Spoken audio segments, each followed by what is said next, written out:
Bonjour les codeurs, bienvenue dans cette session. Aujourd'hui, qu'est-ce qu'on va faire? On va préparer un environnement de développement sur Linux, sur Windows. Alors, comment on va faire ça? On va installer une distribution Unix, Ubuntu, via la WSL. La WSL, c'est un outil de Microsoft, Windows Subsystem for Linux, qui est disponible à partir de la version 10 de Windows, la version 2004, sur la build 1941 ou au-dessus, ou la version 11 de Windows. Donc la WSL, elle vous permet d'accéder à l'environnement Linux, donc tout ce qui est les CLI, les applications, directement dans Windows. On n'a pas besoin d'avoir une VMware, un Hyper-V, un dual boot. Ça permet d'être directement proche de l'OS de Windows, tout en restant dans un kernel Linux. On aura quand même des ponts qui nous permettront d'accéder, par exemple, au file system Windows à partir de la WSL et inversement. Et quelques utilitaires qui passent par des sockets comme Docker Desktop permettent d'être utilisés directement dans la WSL. Alors, pourquoi c'est très utile pour les développeurs web surtout, et les développeurs qui utilisent beaucoup Linux, qui utilisent le Bash, qui utilisent les outils Linux First comme Python, Ruby, etc. Et ça permet d'avoir une consistance entre l'environnement de développement et l'environnement de production. Alors, qu'est-ce que j'entends par là?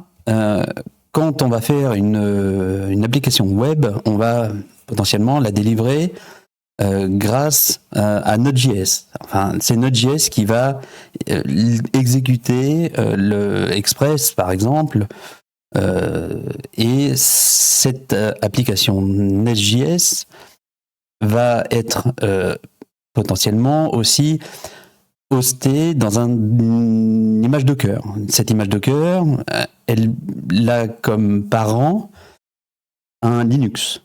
Pourquoi? Parce que c'est moins cher d'hoster tout ça dans un Linux sur AWS ou Azure que sur une Windows. Ça coûte très cher d'avoir en ligne sur des hébergeurs une machine Windows. Voilà. Donc, la WSL, il y a deux versions. La première est une très ancienne version qui émulait un kernel Linux, alors que la version 2 installe directement le Linux kernel que vous aurez choisi. Donc, je vous conseille d'utiliser la version 2, c'est très important. Il y a plus de connexion, de performance, etc. Avec le Linux kernel et Windows, c'est vraiment plus intéressant. Donc, dans un premier temps, on va installer tout ce qui est les tools Windows, comme VS Code. VS Code qui pourra être utilisé, même s'il a été installé dans Windows, il pourra être utilisé dans la WSL grâce à un pont de socket. On verra ça plus tard. Vous pourrez aussi installer optionnellement un Windows Terminal. C'est un utilitaire aussi de Microsoft qui permet d'avoir plusieurs shells ensemble dans la même window en ayant des tabs. C'est très intéressant, c'est très sympa. Ça évite d'avoir 20 tabs, ça permet d'avoir 20 tabs au lieu de 20 fenêtres, par exemple, si vous avez ouvert 20 terminals. C'est un peu mieux que d'avoir un CMD, plein de CMD et plein de Windows PowerShell.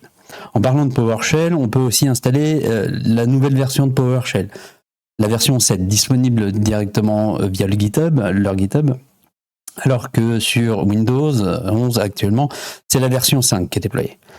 Ça permet aussi, cette nouvelle version, d'avoir beaucoup plus d'accès à des plugins, beaucoup plus d'interactivité avec Windows et beaucoup plus de fonctionnalités, bien sûr. Voilà. On peut aussi pimper un peu le PowerShell pour que ce soit plus joli avec OmyPosh. Vous pouvez regarder tout ça, ce sont les 4 premiers liens qui sont disponibles ici. Mais on va se consacrer, excusez-moi, surtout à l'installation de la WSL. Alors, comment on va faire pour installer une WSL? Hop. On va utiliser un terminal. J'aurais dû faire un petit clear, désolé. Voilà. Donc là, je suis sur Windows dans D2.WSL. Et on va commencer par lister déjà les WSL que j'ai sur mon ordinateur. Donc j'en ai déjà 2. J'ai la 2004 qui est utilisée pour mon taf et j'ai la 2204. Alors ce qu'on va faire, c'est qu'on va déjà désenregistrer la 2204 que j'avais installée pour faire des tests. Voilà. Si on reteste, on n'a plus rien. Parfait. Maintenant, on va lister les distributions Linux disponibles en ligne. Donc là, on voit qu'on a de l'Ubuntu, du Debian, du Kali, de l'Oracle Linux, l'OpenSUSE, etc. Donc on va aller prendre ce nom-là, l'Ubuntu 2204. Et ce qu'on va faire, on va faire un WSL-install de Ubuntu 2204. Alors vous pouvez utiliser -d aussi pour définir la distribution, mais là ça suffit.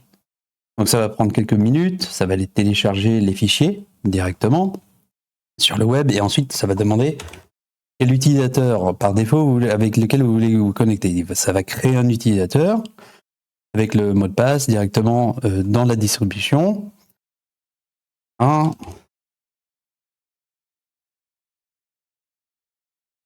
ne peut pas mettre de password vide. Et là, on va arriver directement dans la WSL Ubuntu 2204. Voilà. WD, pardon. Donc je suis bien sur mon /home /Cédric, donc l'utilisateur a été créé et je suis bien sur ma WSL. Donc, si on regarde ici dans GitHub, on a bien fait la WSL list online qui donne la liste des distributions disponibles. On vient de faire la WSL install de la distribution. Ce qu'on peut faire de temps en temps, et ça je vous le conseille, on va faire un petit exit, clear. On peut faire un WSL update. Ça va rechercher les updates sur le kernel et la WSL2 et les installer. Voilà. C'est très intéressant. Des fois, vraiment, il y a des bugs qui sont résolus. Donc maintenant, ce qu'on va faire, on va faire un WSL list verbose ce coup-ci. Alors, il y a des shorthands pour aller plus vite. Pardon, voilà. Donc là, on a la liste des 2 WSL installés sur Windows. Donc là, je suis retourné sur le PowerShell. Donc vous voyez tout à droite la version 2, c'est-à-dire que c'est la WSL version 2. Parfait, c'est ce qu'on veut. Nos 2 distributions sont stoppées et il y a une petite étoile devant la WSL, la distribution Ubuntu 20.04. Donc ça veut dire que c'est la défaut. La défaut, c'est quand on tape WSL, ça va se lancer sur la default. Voilà. Donc là, je suis sur la default. On va faire un petit exit, on va revenir. Hop.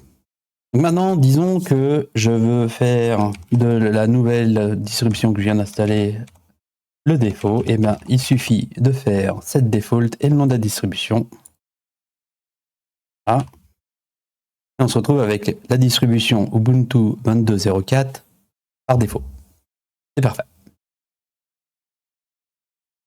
Donc ça, c'est ce que je vous disais. La version de la WSL est la 2. On aurait pu avoir une version 1, ce qui est assez rare maintenant, mais on peut quand même l'updater à la version 2 en faisant un set version sur la distribution. Et pas notre cas. Imaginons qu'on a travaillé toute la journée sur la WSL, on veut potentiellement éteindre la WSL. Donc ce que je vais faire, c'est que je vais aller dessus ici. Donc là, ça va me lancer la WSL 2204. On va faire un check et on voit bien qu'elle est running. Donc ce qu'on va faire, on va la terminate, on va l'éteindre. Hop. C'est aussi facile que ça, on voit qu'elle est stop, et de l'autre côté, j'ai été kické, voilà. C'est parfait. Vous pouvez faire aussi un WSL-shutdown pour éteindre entièrement toutes les WSL et le process WSL aussi. Donc bien sûr, WSL Help est là pour vous donner toutes les informations, comme le manuel, comme un man, pardon. Et vous avez certains liens ici que vous pouvez retrouver pour avoir plus d'informations sur les commandes basiques, sur l'installation et un petit peu quelques trainings. Voilà. Donc on a installé la WSL. Maintenant, on va voir la configuration.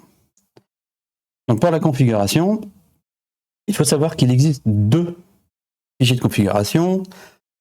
Un fichier de configuration global qui se trouve sur Windows, qui sera lu à chaque fois qu'on veut lancer une WSL, qui sera appliqué à chaque WSL qu'on lance. Donc il se trouve dans votre user profile dans le fichier .wslconfig.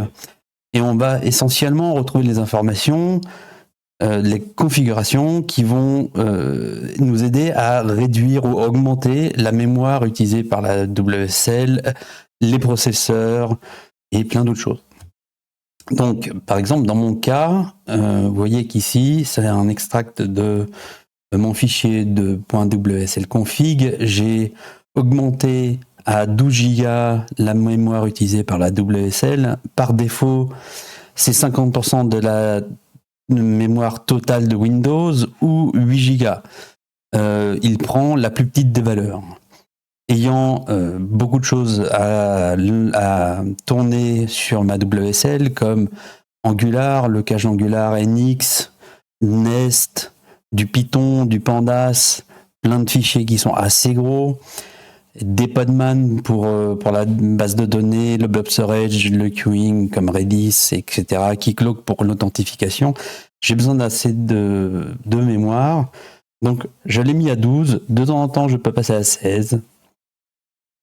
Donc voilà, ça c'est la configuration du WSL config côté Windows. Maintenant, on a aussi une configuration par distribution. Donc cette configuration se trouve directement dans votre WSL, dans /etc/wsl.conf, et vous trouverez toutes ces informations. Par exemple, ça c'est pour la Ubuntu 20.04. Vous trouverez plein d'informations sur les automount, les interop, le network, le user default, par exemple. Là, je retrouverai normalement Cédric, et la commande de démarrage. La première commande qui sera utilisée et exécutée au démarrage de ma WSL. Normalement, il n'y a pas besoin de toucher à ça, c'est assez bien configuré. Il y a un petit truc qu'on verra plus tard, où on est obligé d'aller resetter l'utilisateur par défaut, mais c'est très rare. Voilà, on vient de voir la configuration.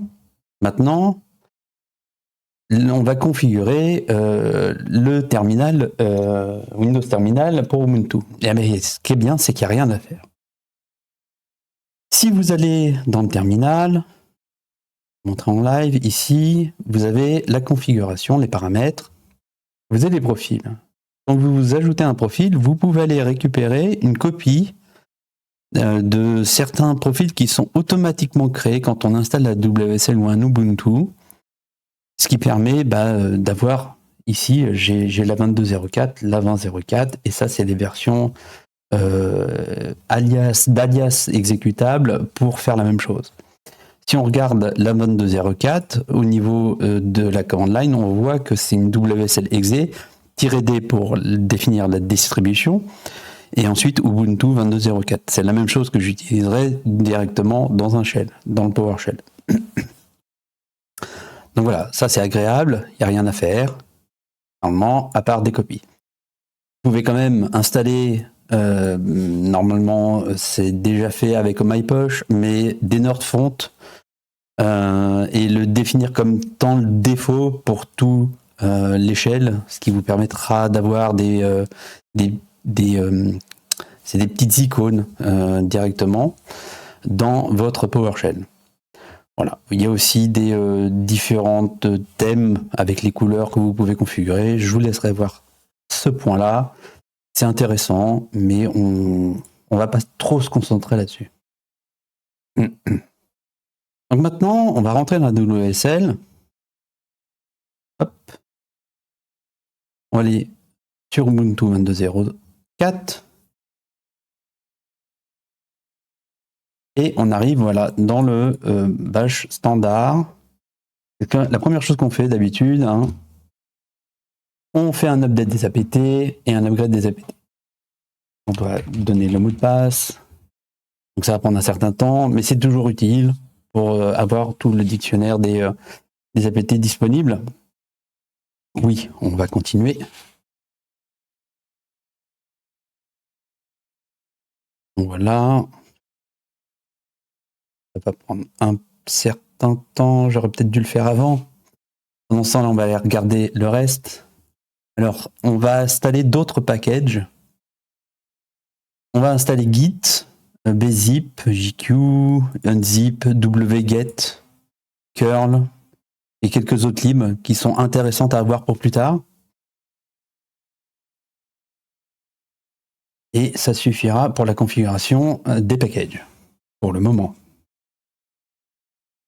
Voilà.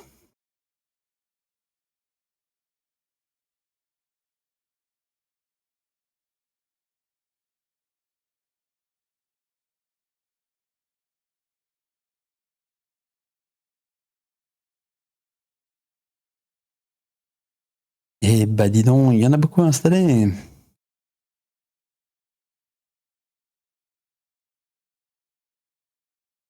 Voilà. C'est bientôt fini, c'est parfait. Ok. Donc voilà, on a fait une petite installation des packages, on est bien. Maintenant, on va aller utiliser VS Code. Alors, il suffit de faire code, point, code étant l'alias pour appeler VS Code.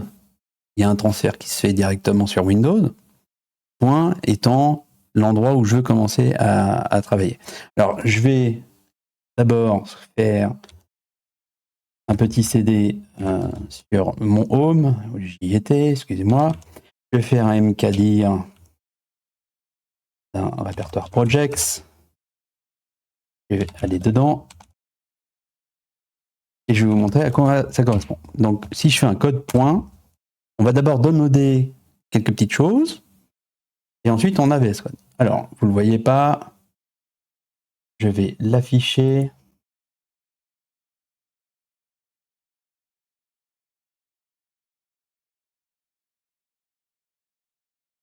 Voilà. Donc là, il nous demande est-ce qu'on trust WSL ou Ubuntu. Donc, il nous dit que le passé est là et où est-ce qu'on l'exécute. Donc, on va dire oui. Et c'est la première chose qu'on va voir. Je vais remonter un petit peu ça. Voilà. Donc, on voit ici, en bas, à gauche, qu'on est sur la WSL Ubuntu. On clique dessus, on peut se connecter directement, mais là on est connecté parce qu'on a fait un code point à l'intérieur. Voilà. Donc c'est du remote connexion. On voit aussi ici qu'on est sur la WSL 22.04. Donc voilà. Si j'utilise un bash maintenant, et que j'ai le même bash, on va monter ça dans PS. Voilà, j'ai le même bash que sur mon terminal. Donc on utilise bien bash, voilà, et on est bien sur la WSL, ce qui est parfait. Ok. À partir de là, on a VS Code, on a tout ce qu'il faut déjà pour commencer à travailler. Bon, on va pas Pour aller là-dessus, on va continuer à faire des installations. On va installer ZSH. Bash, c'est bien, mais ZSH, c'est mieux. Donc, ce qu'on va faire, on va faire un petit sudo apt install ZSH, on va valider. À partir de là, on va installer ZSH. Donc, comment on fait pour accéder ensuite à ZSH? ZSH directement. Là, il nous dit que c'est la première fois qu'on se connecte, qui peut nous donner, populer directement le point ZSHRC. C'est la même chose que le bashrc, sauf que c'est pour ZSH. On peut donc faire Q pour directement terminer ou 0 pour avoir quelque chose dedans. On va faire un 0. Je vais faire un code justement de ce fichier .zsh rc et je vais ouvrir. Hop. Donc il a été créé, voilà. Mon fichier existe. Il n'y a rien dedans. C'est ce qu'on veut pour l'instant. Donc là, bon, on est sur ZSH, mais c'est pas très beau. Ah oui, petite chose importante, ça, on va switcher le shell par défaut quand on exécute, quand on rentre dans la distro. Hop. Donc là, on va switcher sur ZSH. Donc si je ferme ici et que je reviens sur la 22, on se retrouve bien sur un ZSH. Donc, là, vous retrouverez quelques petites informations intéressantes. Ah, excusez-moi, hop. Je voulais faire. Voilà.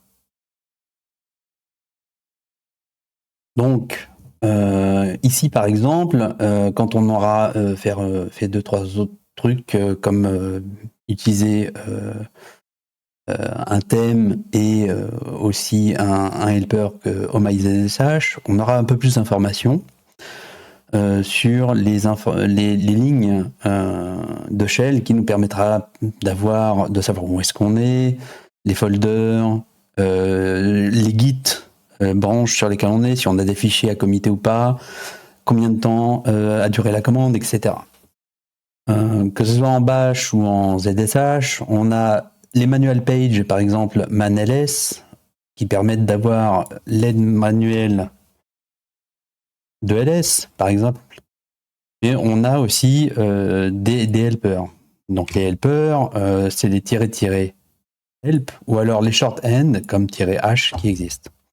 Il y a plein de choses. Hein. On peut faire aussi du piping, c'est envoyer à ce moment-là ici le résultat d'un d'un lsla dans un fichier, ou alors de faire un grep sur le résultat de l'output, faire du chaining de commandes, etc.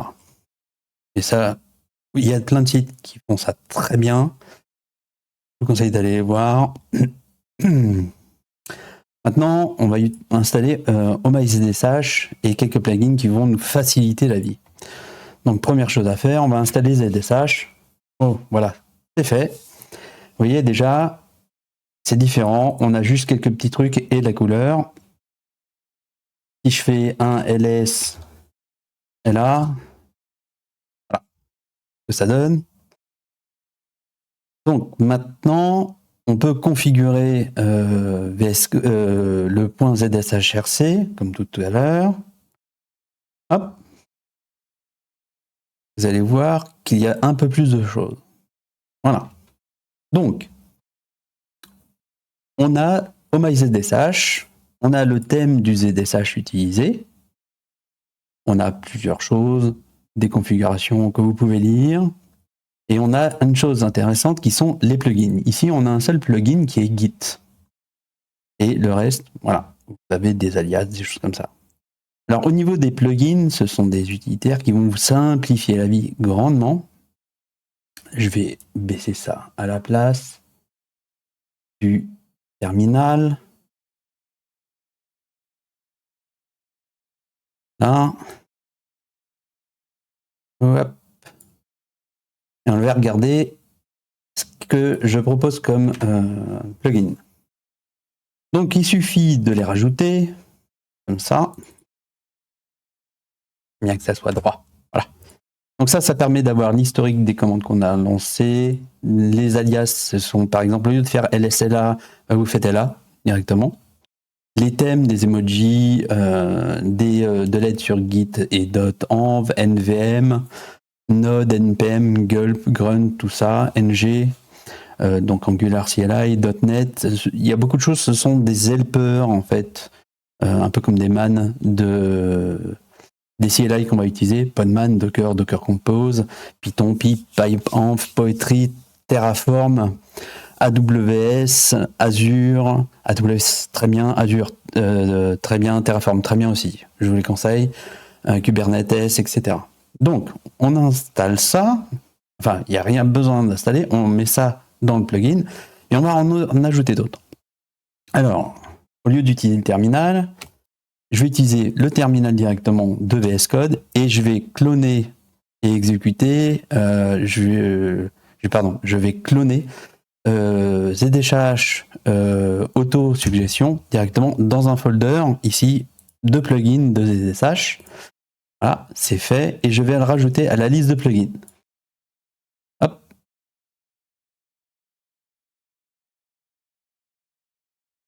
Et j'arrive pas à retrouver. Ah, il est là. Hop. On va rajouter ça. Donc là, l'autosuggestion, c'est vraiment, ça va parser l'historique et ça va vous proposer des choses. Ensuite, on va installer la syntaxe highlighting. Hop, on fait la même chose. On installe, enfin, on git clone. Une fois qu'on a fait ça, on le rajoute à la liste des plugins. Voilà. Hop, je vais fermer et je vais réouvrir. Donc là, si je fais un LA, normalement, bah, ça marche pas. C'est normal, il n'y a rien du tout. Voilà.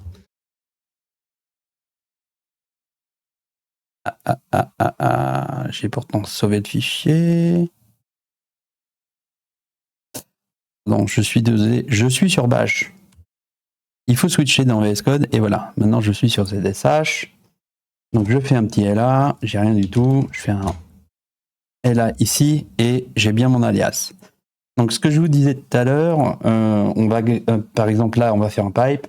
Donc, si je veux les alias, je fais alias. J'ai tous les alias. Si je veux tous les alias, par exemple, qui contiennent ls, pardon, je vais faire un grep et ça va me permettre d'avoir tous les alias qui contiennent ls.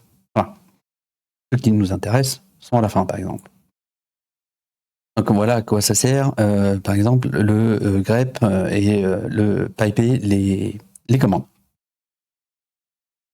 Donc, maintenant, on va installer un thème. Donc le thème, on l'a vu, au-dessus, il est là, ZSH thème. C'est le thème par défaut. Moi, j'aime bien celui-là, qui est le Power10K.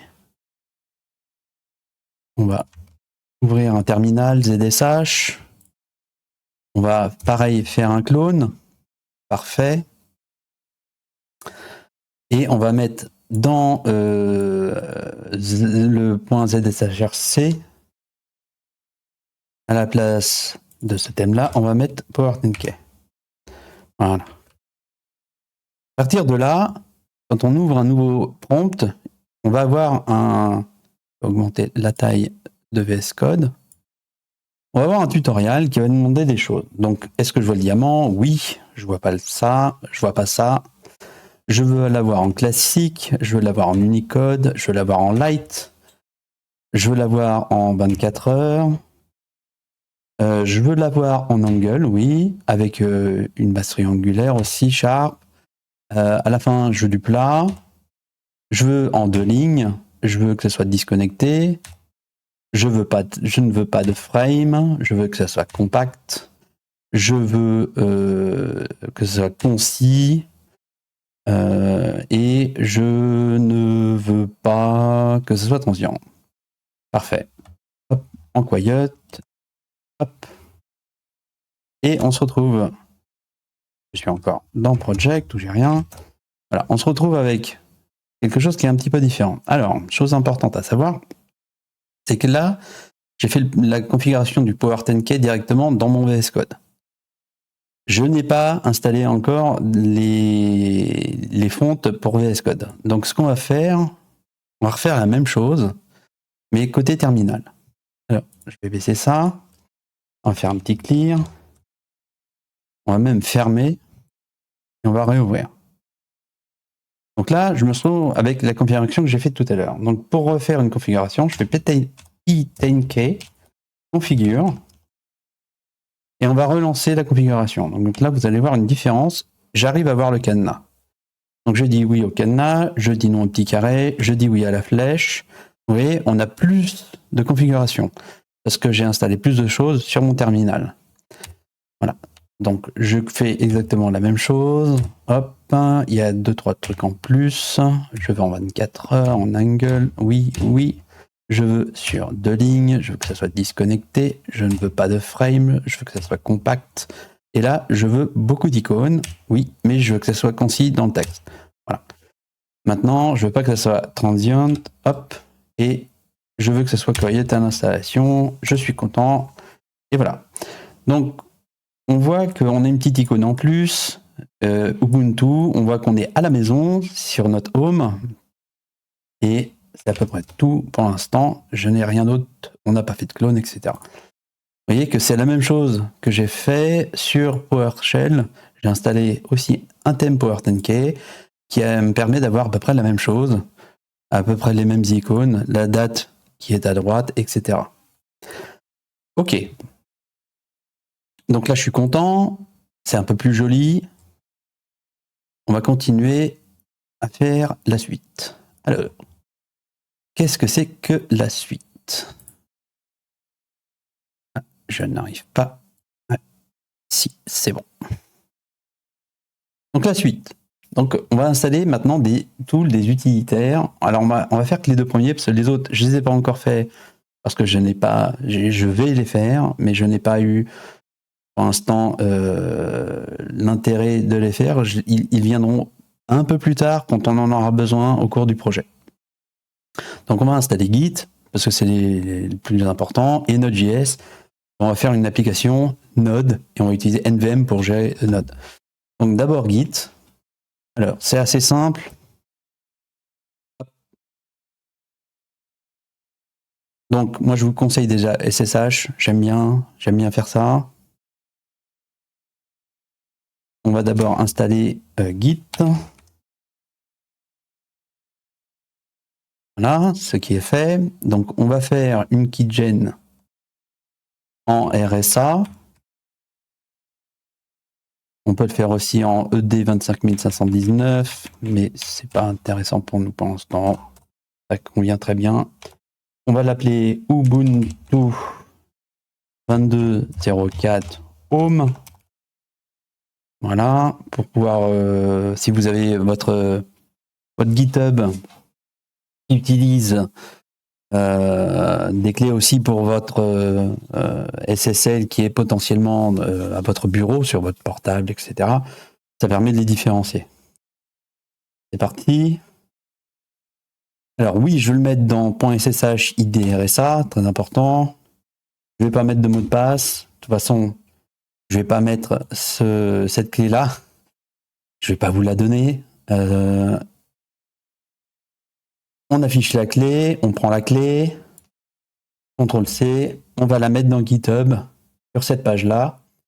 Donc la page des settings et les settings SSH, vous appuyez sur le bouton vert normalement, vous pouvez rajouter la clé directement. Là, vous avez le nom qui sera directement mis, pas la peine de mettre un titre, ça sera directement fait. Et ça sera fait. Je vais vous demander 2 secondes, je vais aller la mettre directement moi aussi. C'est parti. Attention, effet whoosh. Et voilà, j'ai mis la clé de mon côté. On va faire un petit éval. Mon agent est bien là. Je vais rajouter mes clés SSH, c'est parfait. Ensuite, on va faire une petite définition de mon utilisateur, mon nom d'utilisateur. La même chose pour l'email.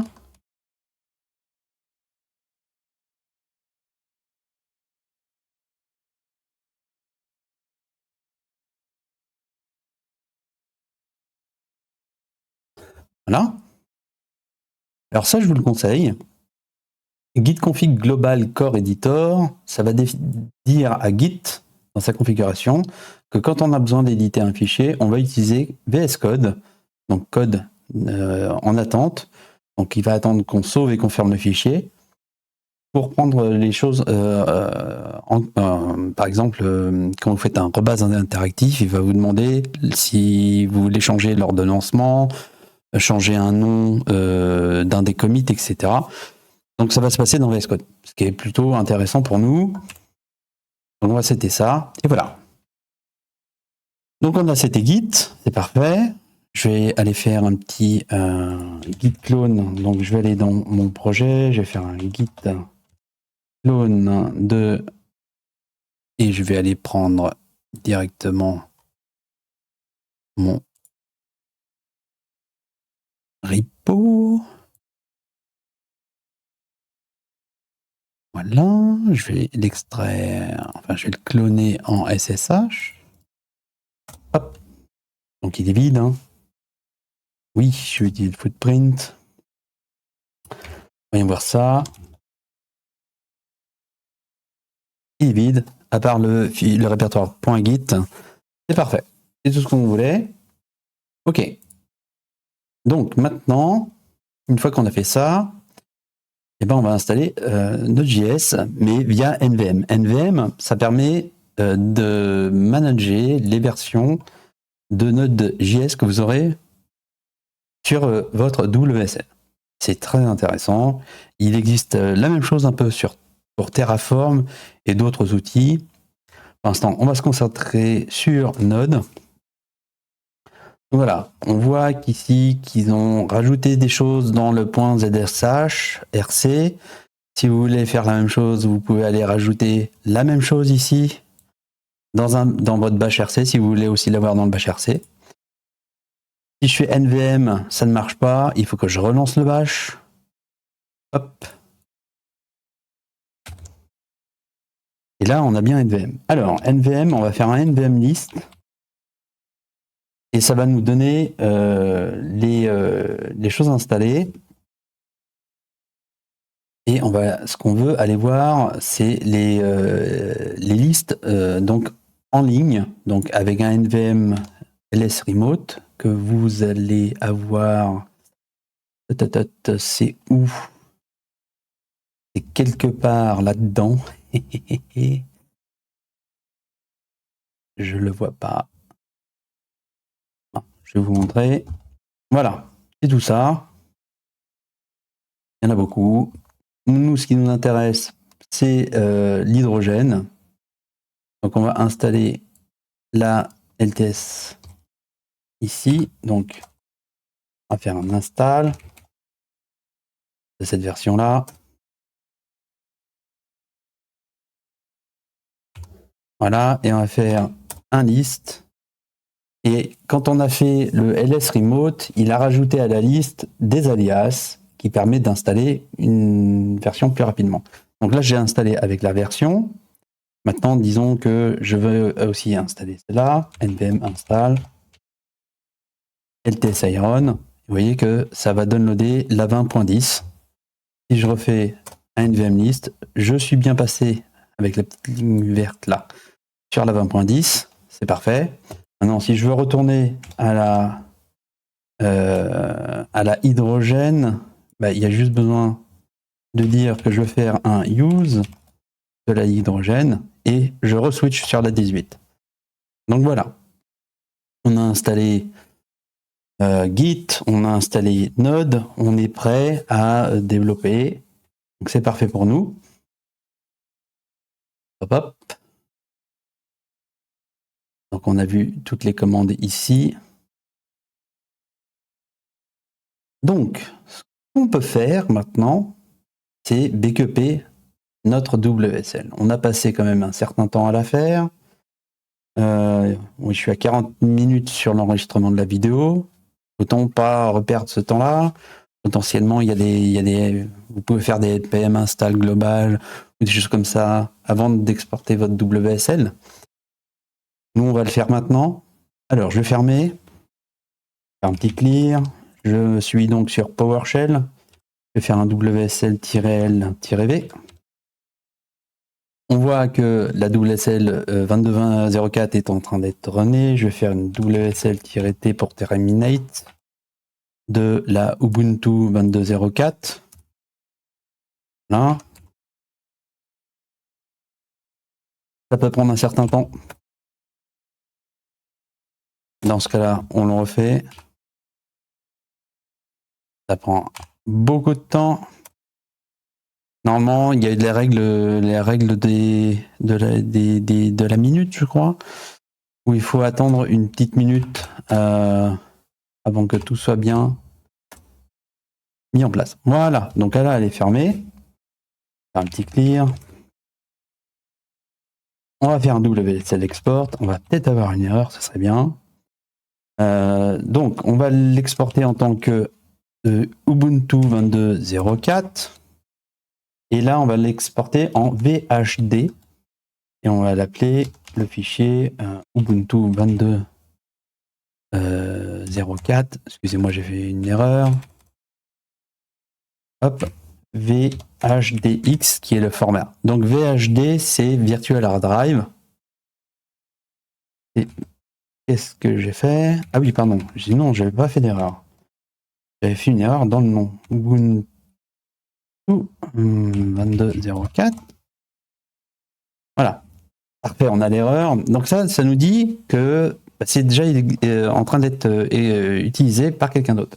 Donc là, ce qu'on va faire, on va faire un WSL-shutdown qui va éteindre tout. Voilà. Et on va refaire notre export. Et on voit que ça marche. Donc il restait encore un process WSL qui avait le fichier potentiellement de loqué. Ça a déloqué et on va bien voir.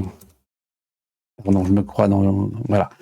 On voit qu'on a un VHD ici, donc un petit disque dur virtuel Ubuntu 22.04 qu'on vient d'extraire, qu'on vient d'exporter. C'est parfait. Maintenant, ce que je vais faire, eh ben on va le réimporter. Donc, on va faire un import. Alors, il y a plusieurs solutions de le faire. On peut faire soit, déjà il faut lui donner un nom, donc on va l'appeler pareil, Ubuntu 22.04. Ça ira plus vite à le taper et je ferai moins d'erreurs. Ensuite, on peut dire VHD parce qu'on a exporté en VHD. Voilà, et on pourrait faire ça. Mais moi, ce qui m'intéresse, c'est que ça, c'est mon D2 points. C'est un SSD qui est bitlocké. J'ai potentiellement des données sensibles que j'ai pas envie qu'elles soient récupérées au cas où on me vole mon matos, etc. Donc ce que je vais faire un in place, ce qui va dire à WSL que le fichier VHD, il va rester là. Et ce sera celui-là qui sera utilisé. Le seul inconvénient, c'est quand vous ouvrez VS Code et que vous étiez sur cette WSL donc qui est sur un disque dur bitlocké et que vous venez de redémarrer, vous n'avez pas mis le code pour le débloquer, et ben ça veut dire qu'il ne trouve pas les fichiers. C'est la seule chose. C'est pas grave. Ah, et j'ai fait une petite erreur. Import in place VHD, non, pourtant. Qu'est-ce que j'ai fait? C'est bien import in place pourtant. Ah oui. Quand on est sur import in place, on n'a pas besoin du -VHD. C'est directement un VHD qui l'attend. Voilà, je suis désolé. Donc on va faire un WSL-L-V. Et voilà, on a bien l'Ubuntu 22.04 qui a été intégré. Alors on va se connecter dessus. c'est simple, il faut faire -d Ubuntu 22.04 et là vous allez voir qu'il y a un petit truc qui change, et on a déjà parlé avant. Là on est en route, voilà. On n'est pas connecté avec l'utilisateur qu'on a défini tout à l'heure. Si on voulait se connecter avec notre utilisateur de tout à l'heure, on fait rajouter un -u avec le nom de l'utilisateur et vous allez voir que on va se retrouver sur notre ZSH avec notre joli ZSH. Donc voilà, on peut le faire. Sauf que il y a encore plus intéressant, si on fait un code, eh ben dis donc, /etc wsl.conf.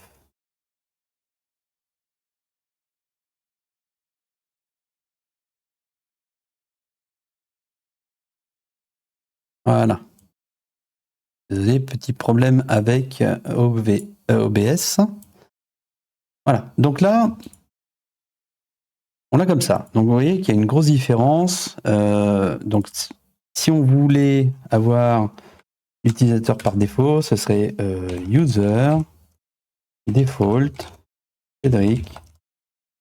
On va quand même aller vérifier. On retrouve ça dans l'aide que j'ai créée sur la configuration WSL. Si. Voilà. Et on va retrouver user default Cédric. Hop. Je sauve. On va fermer. Et on va ouvrir à nouveau. On va sortir de la WSL, ce serait bien. Et on va ouvrir sans l'utilisateur. Et ça n'a pas marché. Parce qu'il faut la fermer d'abord dans un premier temps. Et on va faire un -t pour le terminate. Voilà. Et on va refaire un WSL-D Ubuntu 22.04. Et voilà. On se retrouve avec mon utilisateur. Donc c'est pareil, hein, c'est la règle des 1 minute. WSL garde des fichiers en cache. Il faut terminate, attendre un petit peu et relancer. Donc là, on est bien sur Cédric. On a bien fait notre connexion, etc. Donc voilà. Maintenant, la dernière chose qui reste, lire. Hop. Potentiellement, si vous n'avez plus besoin d'une WSL, ce qu'on peut faire, c'est le terminate. Alors, juste pour rappeler, là, j'ai bien dans mon LS mon disque dur avec mon virtual hard drive. Si je fais un WSL-unregistered de ça, j'ai enlevé donc ma WSL que j'avais importée. Si je fais un -L-V, vous voyez qu'elle n'est plus là-dedans. Et maintenant, je vais faire un LS. Le fichier a disparu. Voilà. Il faut faire très attention avec un register. Ça va supprimer aussi le fichier VHD. Si vous l'avez fait, vous perdez toutes vos données. C'est le gros problème. Faites attention, faites des copies. Mettez-le sur un NAS en copie toutes les nuits à la rigueur. La loi des 3 sauvegardes, pas un souci. Voilà. C'est le principal. Donc maintenant, on a un Ubuntu 22.04. C'est parfait. On va pouvoir commencer à travailler. On a notre note d'installer. On a notre Git. On a fait un clone de notre projet. On ne reste plus qu'à y aller. Et ça, on verra ça au prochain tutoriel. Au revoir et à bientôt.